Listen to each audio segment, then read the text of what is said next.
Hello, welcome to Revenant Reads. I'm Vin, and this is the Reading Habits book tag.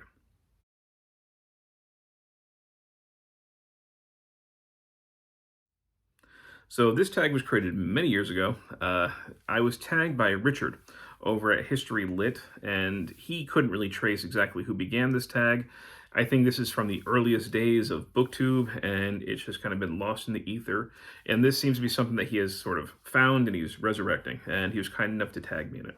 So I don't do a lot of tag videos these days, but if it's something simple like this, I can usually find the time to fit it in. And I thought, why not? A lot of people are probably new to my channel, so these are good ways sometimes to have viewers get to know you a little bit quicker. So the prompts are pretty simple. This shouldn't take too long. So the first one is, do you have a certain place at home for reading?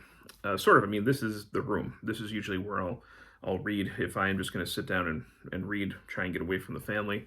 My kids' rooms are right across the hall. Sometimes they're still a little bit too loud and distracting, so I'll move over into my bedroom. But that's usually where I'll end up getting my reading done. Sometimes I read in bed. But yeah, this is the main room where it'll happen. And I have this kind of somewhat uncomfortable chair. It's also kind of squeaky. I would like to get some better furniture for reading. Eventually, when we have the library done, we have the bookshelves all in, but we don't really have the other kind of furniture that we want in there. We have like this ratty old recliner that we don't really like. But I'd like to get maybe some nice, reading chairs. We have a fireplace in there, so I'd like to have a nice cozy spot in there to read. But at this point, we don't really have a spot for that. Two, bookmark or random piece of paper. Usually bookmarks.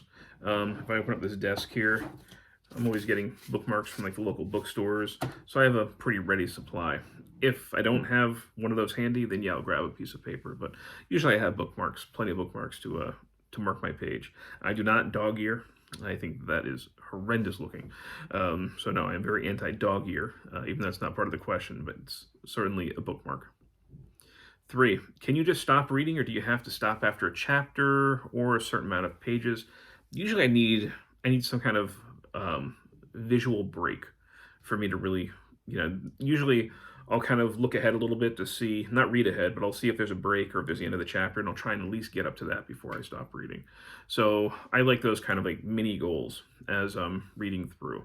So yeah, usually if it's either a chapter break at the end of a chapter or something like that, I don't usually like to just stop in the middle. At the most, I will usually get to at least the next page. And if there's a paragraph left, I'll read to the bottom of that paragraph. So usually when I open up a book, my bookmark is there. When I open it up, I know that on the, first page that's there, wherever that first paragraph begins, that's where I'm going to be. That's where I'm going to be starting. Four, do you eat or drink while reading? I don't eat. Sometimes I'll drink. Maybe a coffee, occasionally a tea, some water. I'm kind of a fan of Coke Zero Cherry, so sometimes there's some of that as well. But yeah, just drinking, but I don't eat when I'm reading. Five, multitasking. Music or TV while reading? Definitely not TV. And usually it's quiet. If anything, if I put music on, it's the kind of music that doesn't have lyrics, right? It's not going to be a distracting sort of music for me. And if there are lyrics, they're non-English. So often I'll listen to maybe light classical, but I also do like a lot of like Norse folk music, kind of like pagan music. And that's usually in like Norwegian or Old Norse or something, and I can't understand it, but I like the rhythms, I like the sounds. So oftentimes I can kind of, just vibe to that while I'm reading. It's not really a distraction. I did at one point when I was learning Latin, try to listen to historical Roman music, and that got really distracting because it can be very shrill and and a little bit too energetic for reading. Six, one book at a time or several at once. Usually several at once, maybe two or three. I might have like an audiobook going in the car. I usually have a book sitting in my room, a book sitting in here, so it's kind of different places in the house, wherever I am. If I have a minute, I can pick something up and read it, have something in the car with me when I'm going. So yeah, usually a few at once. I try not to have similar things going at the same time. So maybe one will be nonfiction, another one will be fiction, or if they're both nonfiction, they're very different subjects. So yeah, but usually a few at a time. 7, reading at home or everywhere. Kind of answer that. Mostly at home, but occasionally, of course, like I said, if I'm driving, an audiobook, or maybe I'll have a physical book with me on the passenger seat of the car. But yeah, mostly at home. 8, reading aloud or silently in your head. Silently in my head. I don't usually read aloud. 9, do you read ahead or even skip pages? I don't read ahead. Like I said, I might look ahead to see if there's a page break or a chapter break coming up. But I don't read ahead and I don't skip pages. The most I might do is skim. Especially if it's a nonfiction work, depending on what it is. If there's like a bunch of information or a list that I don't necessarily need to know, I might just kind of skim through those really quickly and then start more focused reading again after that. That's really the extent that I'll do something like that. 10, breaking the spine or keeping it like new. Keeping it like new. I hate the look of broken spines.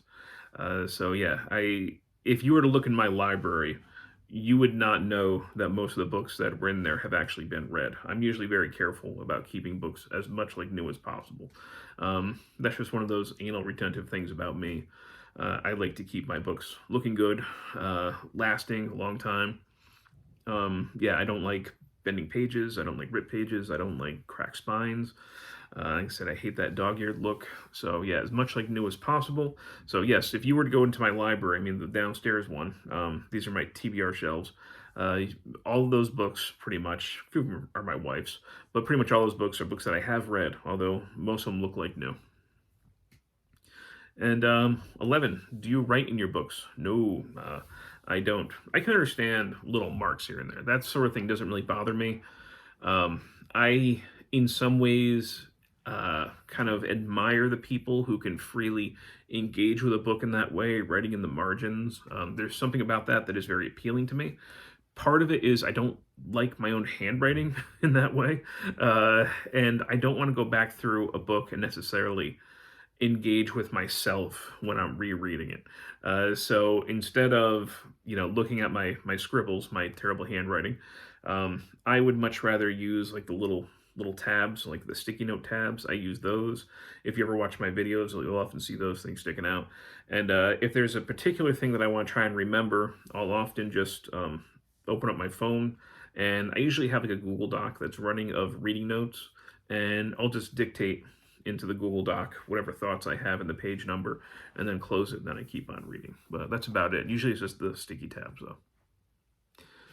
And 12, who do you tag? This is an old tag. I don't know exactly who has done this. When Richard actually tagged me in this, I thought that I'd done it before because a lot of these questions were very familiar to me. But I think just over the years, like I said, I think I've been on booktube for almost like 4 years now. A lot of them just sounded like other tags that I have done in the past. So I might not have done this one in particular, but I've done stuff that's very much like this. And I'm sure a lot of the people that are on booktube, along with me, have also done tags like this. But if you feel like doing this tag, consider yourself tagged.